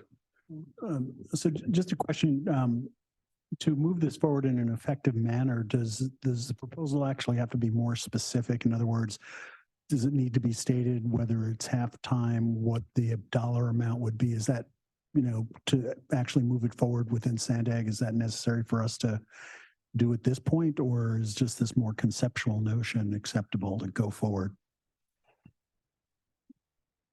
I don't even know who would answer that, but. I would say, I don't know that this is a legal question, but I would say that generally speaking, that the board may be more inclined to entertain it if it has the specifics around the time, the amount, and the detail there. Just because it reduces the likelihood that it may be pushed back to you for additional information. And I think if you're going to ask for a position, that asking for and justifying a full-time administrative position makes sense. A part-time one could be difficult for us to split with OIPA, only because it's like, unless I'm only working from 8 to 12 on OIPA stuff, right? I mean, sometimes we don't want it commingled. Well, this is the problem. And so then you have a half position that we don't know where to put that person. The OIPA right now, the way we have it set up is they're completely independent in terms of their staffing from SANDAG. And so, and I think that's the right way to do it. So my recommendation would be that we ask for an administrative support position to be added in the next fiscal budget to support OIPA, and it would report into OIPA, and then they could do with it as they needed to. So I guess my follow-up would be, is there a way to kind of amend this on the fly so it satisfies the point that you guys are making in terms of moving forward without it having Well, come back or? Yeah, because right now I'm asking for it doesn't say part-time. It says an administrative position to support OPA. So I can go back, pull a spec sheet for other administrative assistants, do it up and then submit that to the board along with the. Yeah, to jump in a little bit though, I mean, just from my perspective, I think that at least if I were a board member looking at this externally, it's difficult to justify a full-time admin for 6 employees. So the question is, can this person also do something else? Or how are we going to go justify and actually get the board There's likely to agree? There may be another alternative, which is to have a temporary or part, person that is paid on an hourly basis, if they may be paid anyway, but they're limited to 20 hours a week. Well, then that's a limited term or a part-time position. Yeah. I do think that we can actually have a full-time administrative, even with just, there's 7, easily. I mean, we have a lot of work. The Crystal can spend full days often doing these agendas and I'm doing all the other admin stuff. So if you combine the two, we could easily use a full-time. I'm just trying to get something. And so, yeah. I think what we need to do is sit down and work out a job description for what this position would do, because it sounds like what OIPA is looking for is different than the way that we might use it at SANDAG. We have 4 administrative assistants at SANDAG, but we have lots of different people who do agendas, for instance, right? Because each project manager is responsible for putting together a lot of the agendas. So we kind of have to figure out what the workload is that you're trying to create this position for, and then we would go to the board with it. Yeah, and I'm certainly in support of that from the perspective of the concept of doing that. I think we'll have more success with the board if that's done before we take it to the board, though. So the question is, do we want to see that, or do we just want to go ahead and authorize it and let Ray and Mary come up with that description? Agnes. Can the proposal be, ideal situation, we want to have a full-time position, but at minimum, at least half-time. So give us, some flexibility. The board can decide if the budget can support half-time or full-time, but at least have a range for them, some flexibility there. True, but I'll still go out with my previous question is, do we want to forward a job description to the board of what's specifically being asked for or not? I think I can share it with you. Yeah. I think if you have an eye on it and you're comfortable with it, then hopefully the rest of the committee would be comfortable with it. I'm good with that. Stuart? So in that regard, we can then move forward with the motion, but with the caveat that, as Mary just said, she'll kind of coordinate with you what the actual fill in the blanks need to be for board consideration. Would that be an approach? Yeah. So I think what's very important, because I've done these and then approved them. The spec sheet is fantastic, but if I'm on the board and I'm listening to this, my first thought is going to be, well, who's doing it now? So then identify who is doing this now and the number of hours they're committing to it and how that correlates to the timeline with getting casework done. Yeah, These are that's the what we'll negative do. impacts. Yeah, I'll identify what is currently and the time that it's consuming and the costs associated with that. And then I'll put in what we're asking. Put that together into a job description. I'm good with that. And so does that fit within the original motion maker's intent? Okay. Any other discussion? Let me ask you Yeah, one Bob. thing, and I don't know if they can put what the original motion was. I just want to make sure that it's specific about it. We're really looking for a full-time position, not part-time. And am I correct on that? I think Ultimately, yes. yeah, right. It could be. I don't know if you want to specify, we could, but I would just say we don't need to specify. We're just looking for an administrative support position. There's tons of stuff that can be done. Yeah. Okay. I mean, can I just say, to restate your motion, be like, yes, we support the OIPA office getting an administrative support position, and that Mary and the chair will work out the current job description and the current hours that are being expended to be forwarded to the board. Is that fair? Okay, great. Everybody else is good. Let's vote.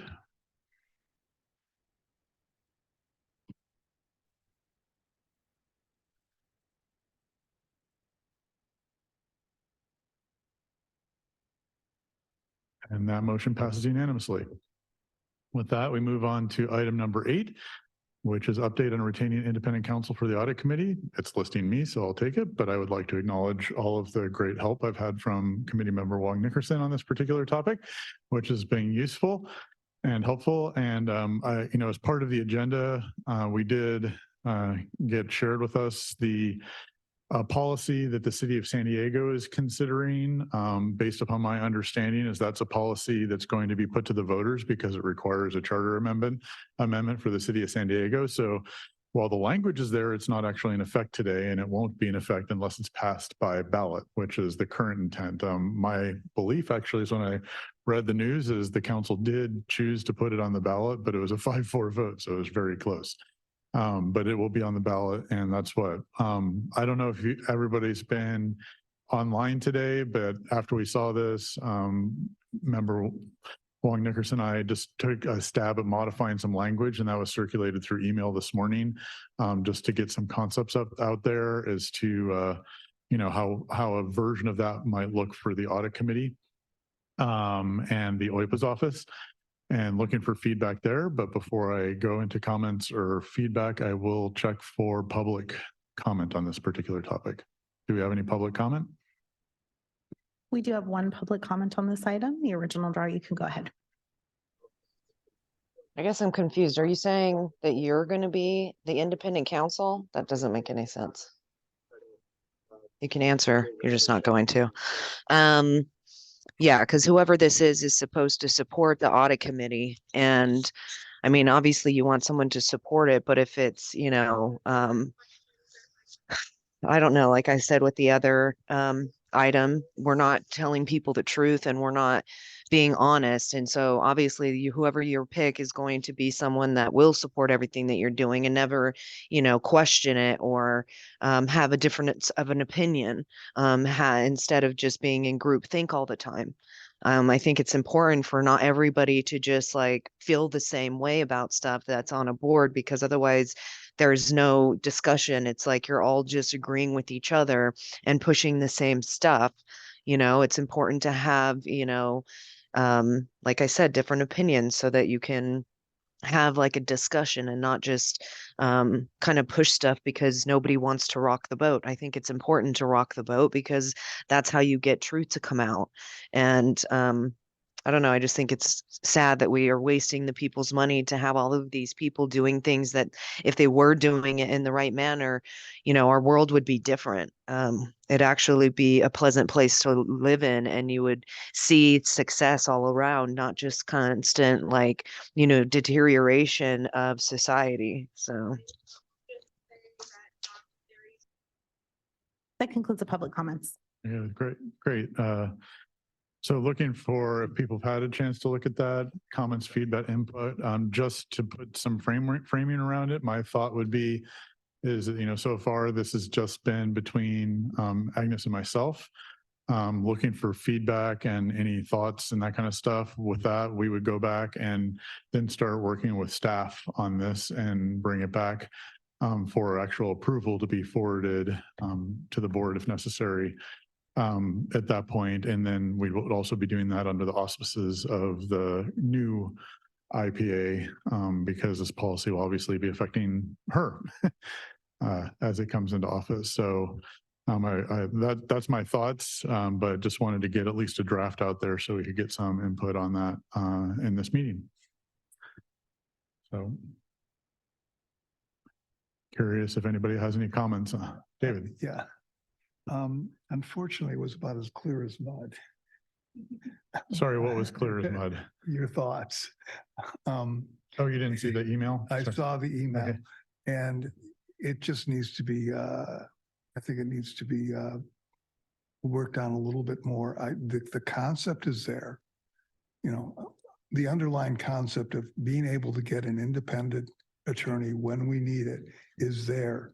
I just thought the actual verbiage was not quite clear enough to go to the board yet. That's what I meant. So, I'm more than, would like you to work with staff and get this cleared up so that it's obvious to the casual observer what we're asking for. Things that you think. I just, it seemed to be all over the place. Especially the initial report. The email you sent out today was a lot more clear. The initial one was, to me, somewhat confusing. Which is interesting because the initial one's is the one that's gonna be voted on by the public. Yeah. For the city of San Diego. I know. But regardless. Yeah, so, the concept is there. It's just, just to bullet point it out or something like that. So it isn't a legal doc as much as a legal. I agree with them. I think the thing is it's a legal document. It's written by an attorney and the average Joe just don't want to read a legal document written by an attorney. They just want to know the bottom line. So I do agree that the bullet of we're looking for this and this is why and it's to the point, is really all that's necessary. I'm not saying that it's wrong. I'm just saying, Yeah. let's just clear it up, make it simple, and let's go So, forward. yeah, so having some of that in as part of the justification is fine, but at least my perspective is what I think we are trying to do is create a policy document for the audit committee. And so that does have to be pretty robust from a language perspective, but getting more of the background in a bulleted format of saying, this is the policy and this is what it does, maybe that makes some sense. Well, yeah, I mean, for example, if you look at most of our policies, they're more in layman's term, they're more organized and in bullets versus legally all over the place. And so Okay. I think we need to follow our own practice and what our policies look like more so than a legal document, because our policies are kind of easy to follow and flow a little bit better. Yeah, so again, moving forward, I guess the question I would have is whether there are things that were unclear in there that we should clarify.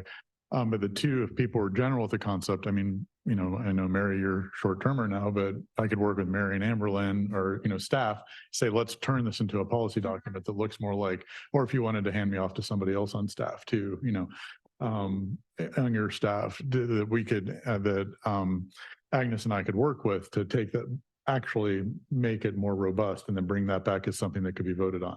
Yeah, and I approved. think if Amberlyn can help there, because she's been a big part of writing our policies.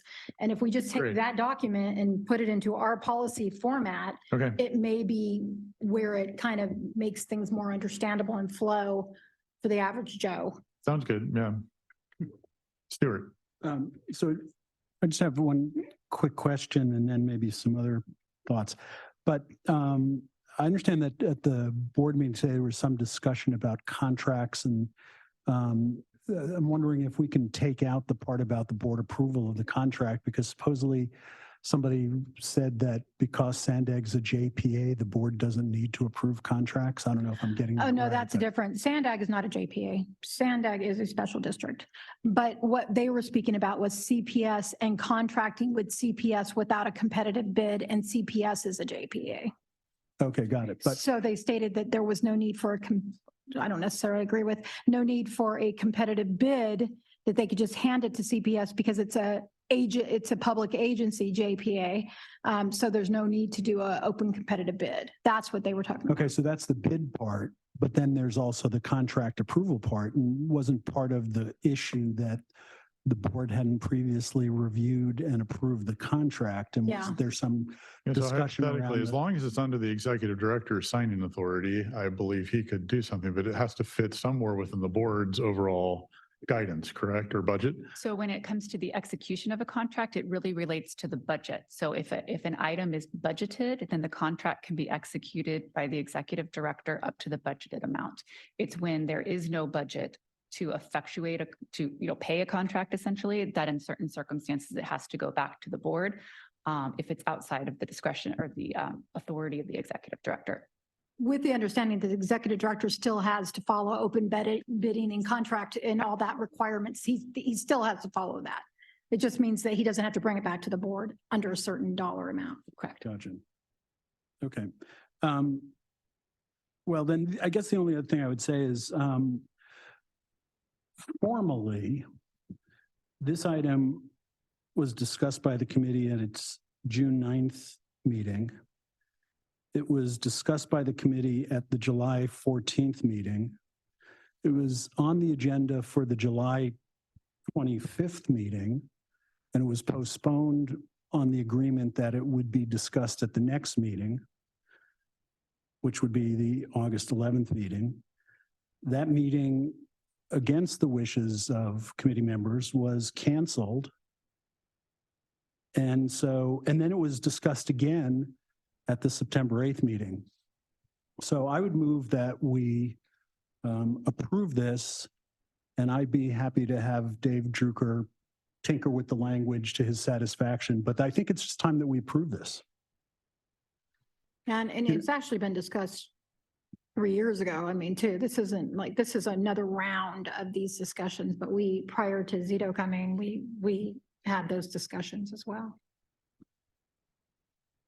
Yeah, which I did watch that meeting a long time ago. Mhm. But any other comments?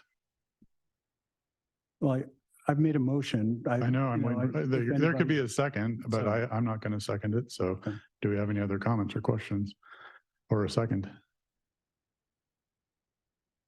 I'm gonna second it. Okay.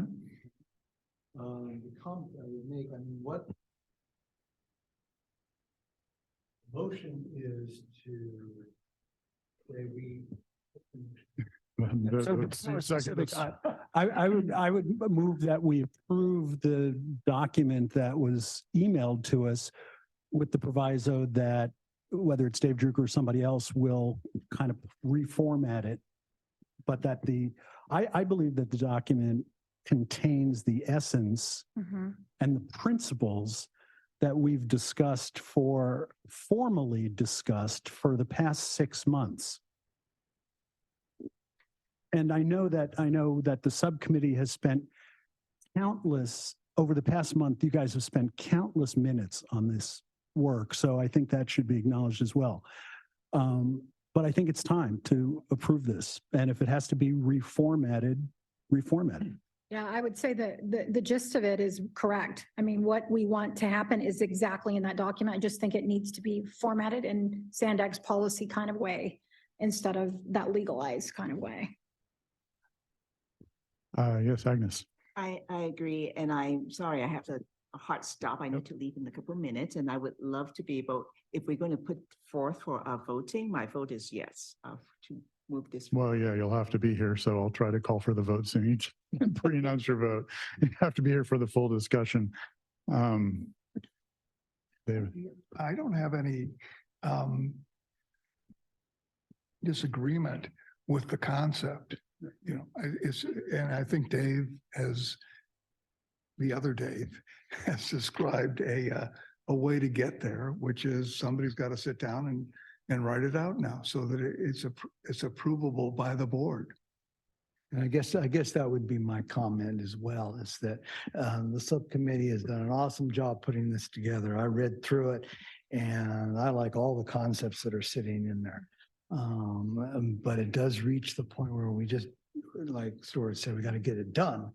But still leave that room so that Dave and Agnes can, and Amber Lynn and whoever else can get it put in policy situation.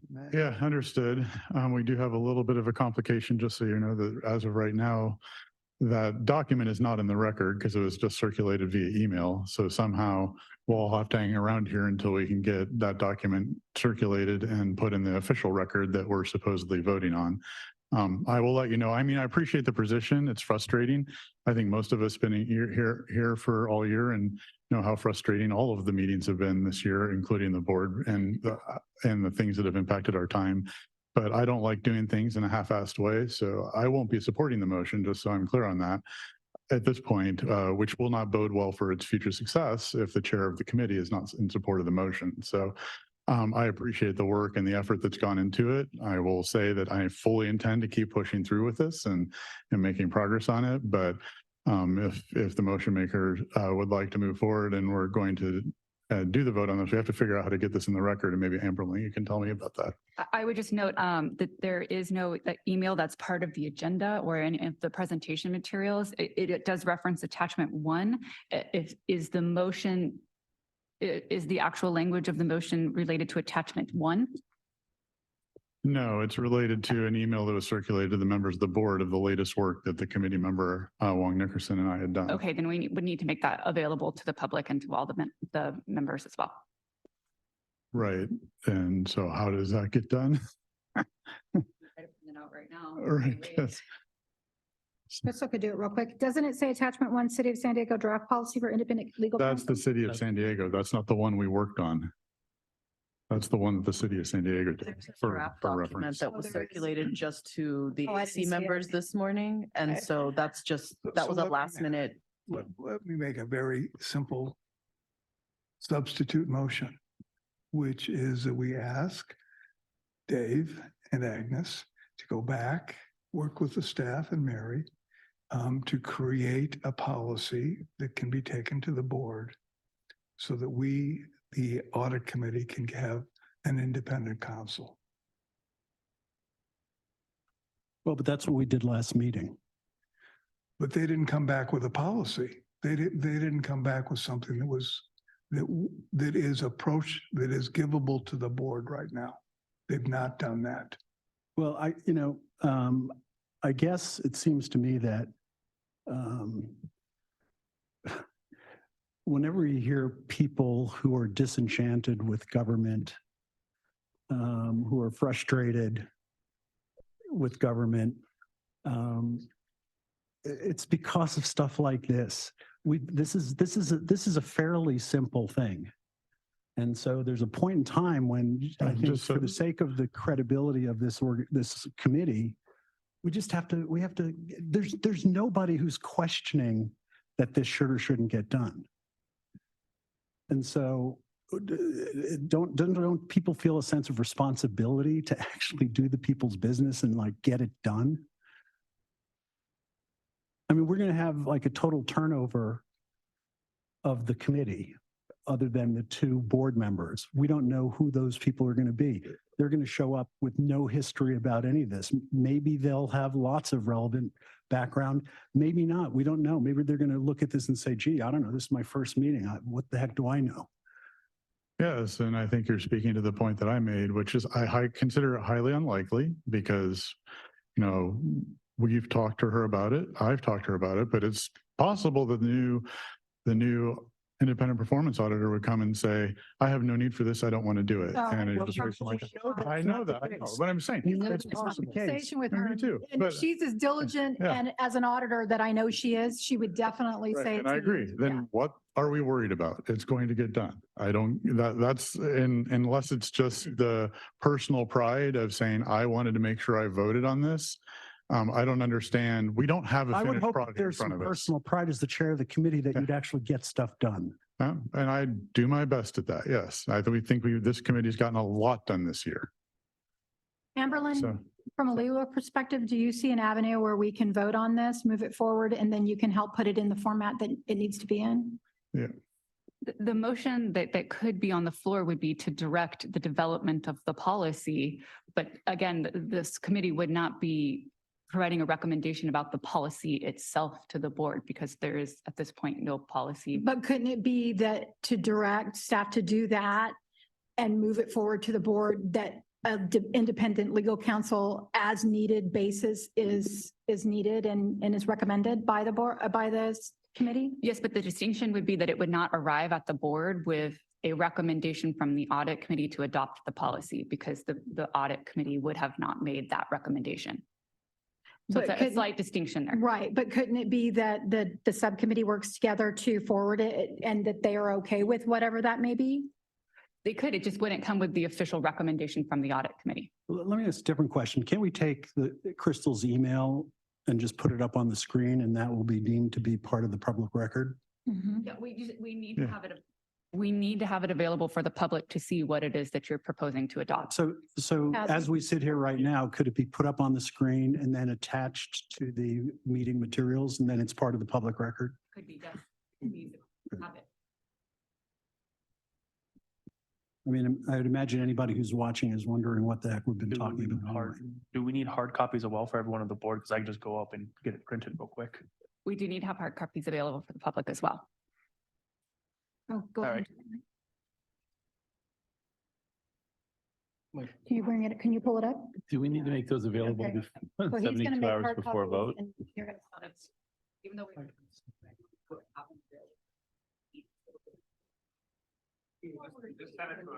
Yeah, I'm doing that.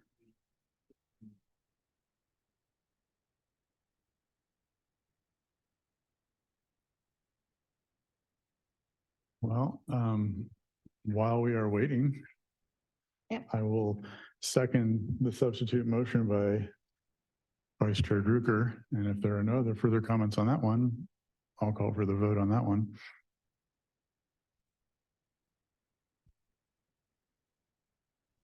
Do we have somebody put up on the screen in writing what the substitute motion is? Or if David would like to say it again. You're testing my memory, right? Of course.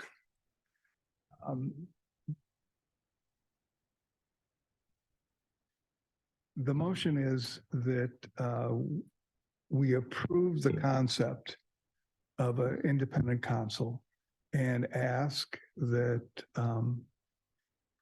Dave Zito, direct Dave Zito and Agnes, along with Mary and Amber Lynn, to create a specific policy for this to take to the board. I think that's what I said, or close. That is it. I'll go ahead and vote for that. Please vote.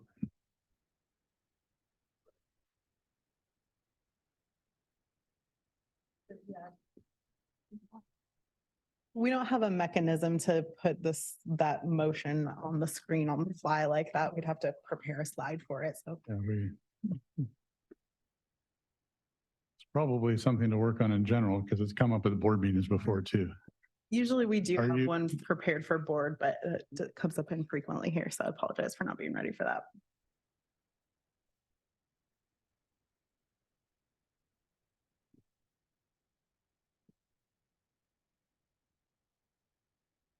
Bob, you still need to vote. There we go.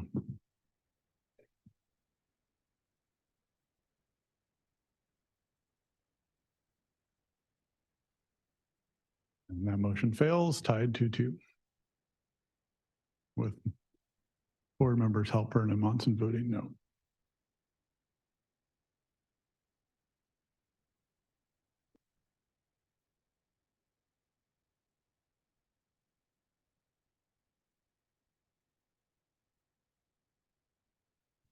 And I guess through the attorney, while we're waiting, can we also take up other business if we, like the minutes?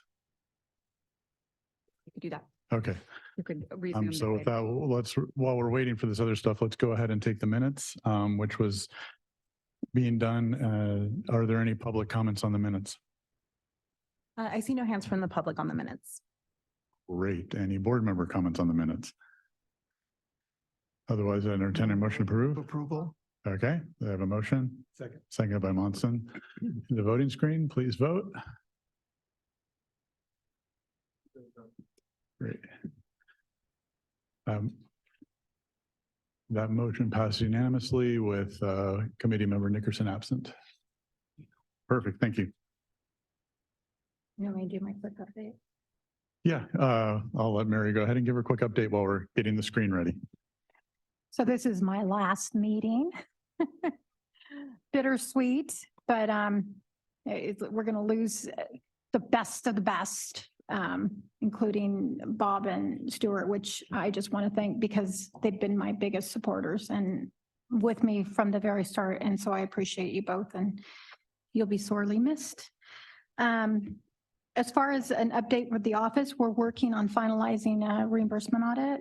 Again, a good audit, a couple of findings only, not too bad. And that will be coming. We thought we would get it in November, but we have an early meeting in November. So it's going to be December that audit will come to the audit committee and then it will be forwarded thereafter to the board. Other than that, we're still working on one of the invoice auditing that we committed to do more in depth on the 10 that were on that list of the contracts audit, working on that and starting to hold yet another contract and start a new one. So we've got 3 ongoing audits right now. That's all.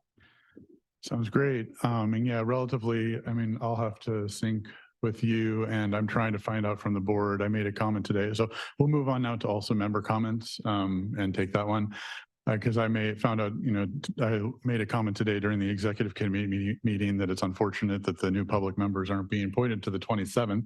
I don't know why it wasn't today. I guess they have been identified. I don't know who they are. But I asked them to identify them if they could, subject to board confirmation, so we could get some heads up and perhaps them give it a little bit more leg up on that too, because one, I did find out today from my vice chair that he will be absent from the November meeting. And I have a family member, so I have family issues. So I will be remote during the November meeting if we hold that meeting. So we need to find out if we can actually hold that meeting, because if we don't have if all 3 of the public members aren't here, we won't have a quorum, because you have to have a quorum inside the room. And so just an FYI, at this point, we really have nothing on the November agenda, correct, Crystal? We don't have anything on the November agenda at this point. No. Okay. Yeah, so it may work out. Okay, so that's good, just as a heads up. And then continuing with board member or committee member comments, I did, as you already let us know, I did want to make some comments because it is Bob and Stuart's last meeting, and it is your last meeting, quite a bittersweet meeting. And I have asked for the board to recognize the terms, and that's planned at this point for the next board meeting. I believe, Mary, you'll have to be remote. So sorry we couldn't get that done while you were here, but I did want to make sure that you guys were recognized. And I also do want to put my own recognition on the record. I do think that Bob, having you on board, and your experience from the perspective of a previous auditor, I know that you've been here from the grounds up, which has been tremendous help. And I know that you've always been happy to review the audits that have come out of the OIPA's office early, just to give it a double check and a double glance. And that's been very helpful. And really appreciate all the service that you've had and you've put into this particular team. So thank you for that on behalf of SANDAG and the organization.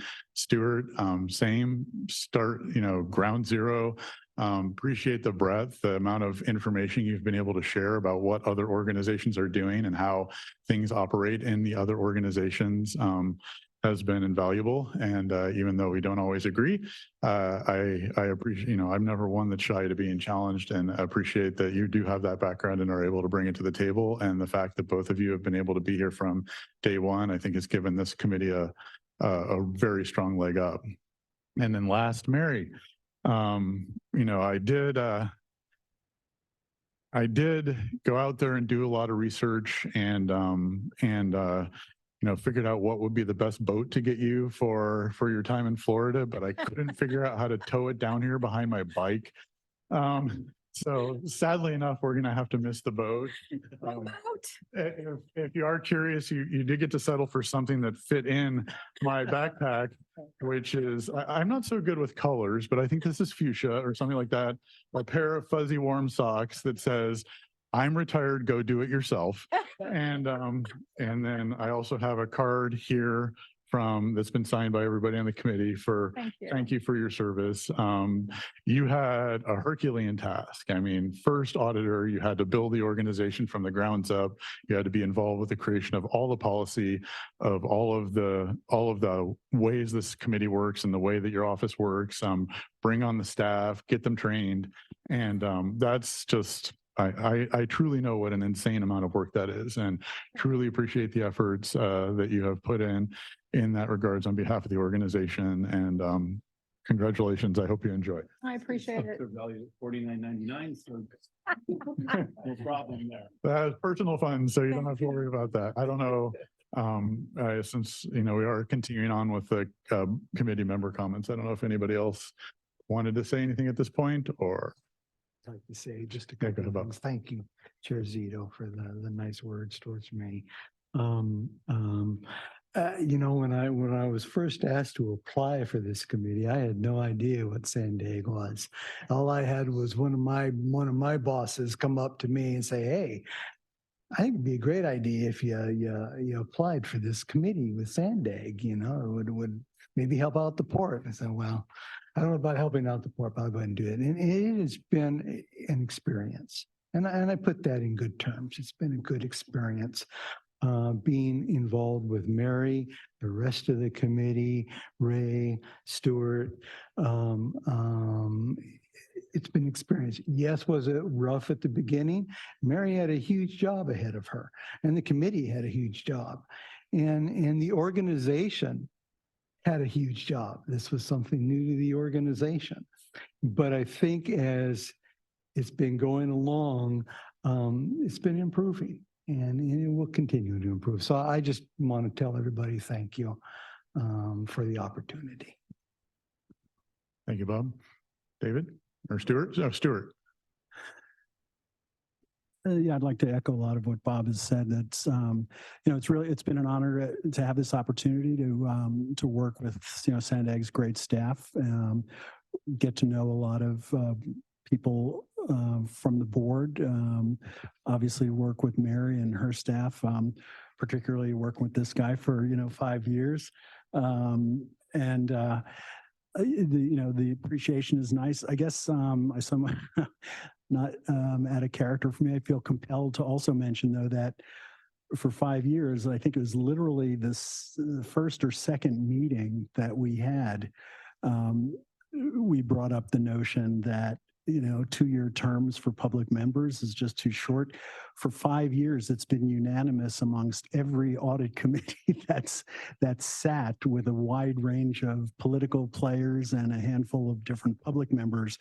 And so as this committee moves forward, I hope that those board policy amendments that we've been pushing, some of them literally for 5 years, that we can finally get those done.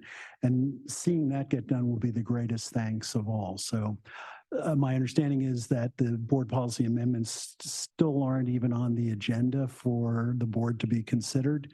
And so I guess as my parting shot would be, I hope that that actually gets done. But thanks for the kind words. Sure. And just to let you know, that I noticed that as well this morning and did bring it up at the executive committee meeting and asked them to consider those changes as they make the appointments upcoming. I have heard, I can't confirm it, but I have heard that they were considering interviewing for an alternate public member position as well as part of this process. So maybe they are going to take that into the, but I think Ray, you wanted to say something.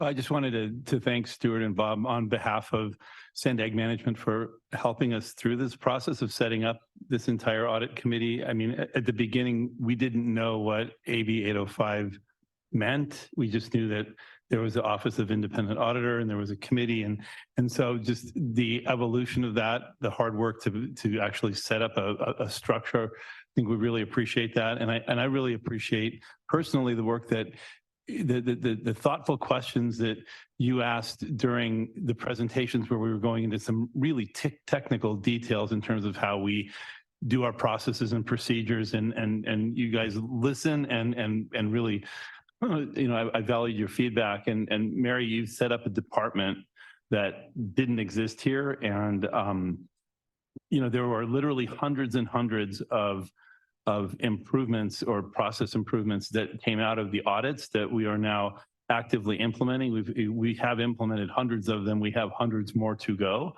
And you built a great team. And I think that, you know, we're a better agency for the work that you guys have done over the last 5 years. So thank you for everything that you've done. And thank you. And David. Thank you. Bob and Stuart, it's been a pleasure working with you. I've learned a whole lot from you all and really appreciate all the hard work and knowledge that you have brought and pass that on to specifically me. So I'm really happy about that. Some of this is all brand new and you've gone through it and really taught, I think, us well. Mary, really appreciate all your work, making SANDAG a better organization, and really happy that all the work that your staff have done to just make SANDAG a lot more effective because it is, as we all know, one of the most important agencies in San Diego County. Thank you. Thank you so much. My staff will continue. They're awesome. I'm not going to get emotional with them right now because I will, especially this one that I've pretty much known for about 25 years and worked on and off with and talked him into coming to San Diego and wasn't sure he would do it, but he did. So I was grateful because we've had some adventures on our auditing years together. And so he was like, what now? When I reached out to him, but I'm glad he came. And we have an awesome team and I'm really proud to hand them over to Courtney and know that she's going to think they're as awesome as I think they are. So. Thanks, Mary. Okay. Well, with that, let's go back and finish our one last item. And if we could put up on the screen, I think I saw it up there earlier. You had it up on the screen. There are printed copies around of what's out there.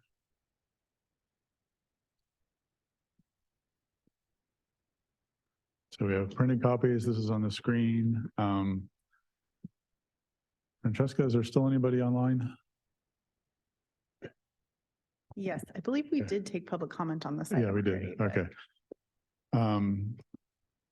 So this is showing pretty much what we had talked about before, which is that we can, the key points being in the language in here was, from the earlier ones that the terms, anything that referenced the city of San Diego was changed to OIPA or SANDAG, depending upon what the appropriate reference was.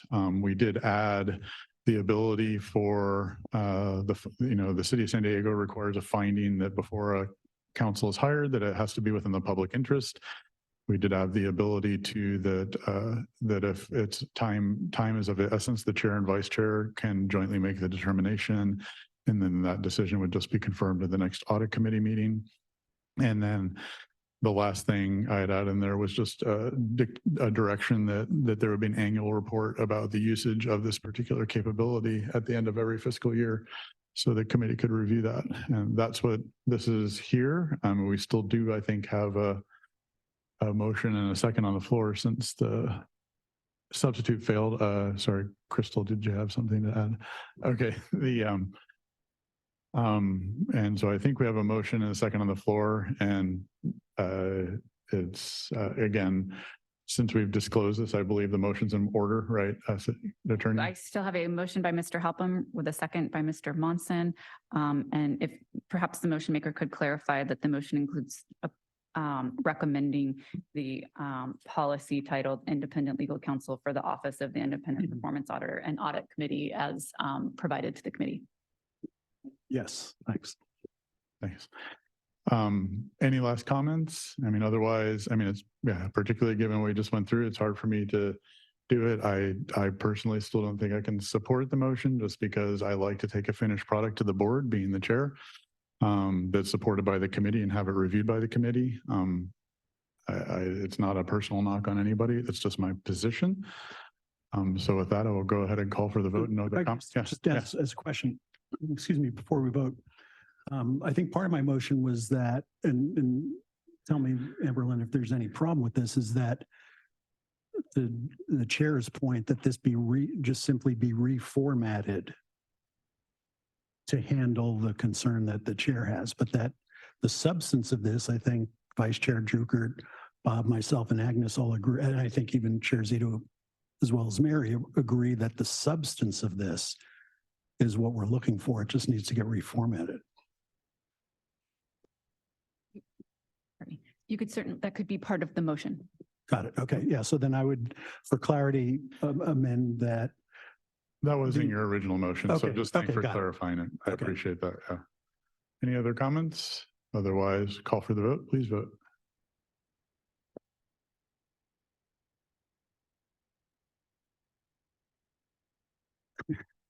Your battery dying, Bob? And that one also doesn't pass. So all I can say is that I will move this forward. It'll get done. That's the commitment I'll make to the outgoing members because I believe in it, and I'll just work with Courtney to get it done. And thanks with that. As of right now, our next meeting is still scheduled for Friday, November 3rd at 1:30. It looks like there's a high probability that meeting will get canceled, but we will then definitely be having one in December.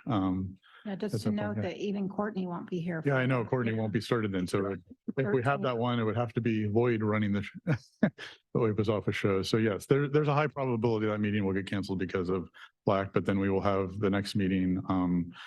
Likely after that will be the are we in a normal December schedule? It'd be December. 3rd, I believe. Yeah, is I the think we're next shifted in December too, aren't we? Well, it'll be the first Friday. It's not I December 3rd. So we may be December darkened- 1st. We may be darkened this. December 1st. okay. Right. But right now, stay tuned. The meeting still is on. We'll send a cancellation notice for November 3rd and keep people posted if it doesn't happen with the next meeting. Thanks, everybody. Have a great weekend. We're adjourned. And thank you again, Mary and Stuart and Bob. Thank you.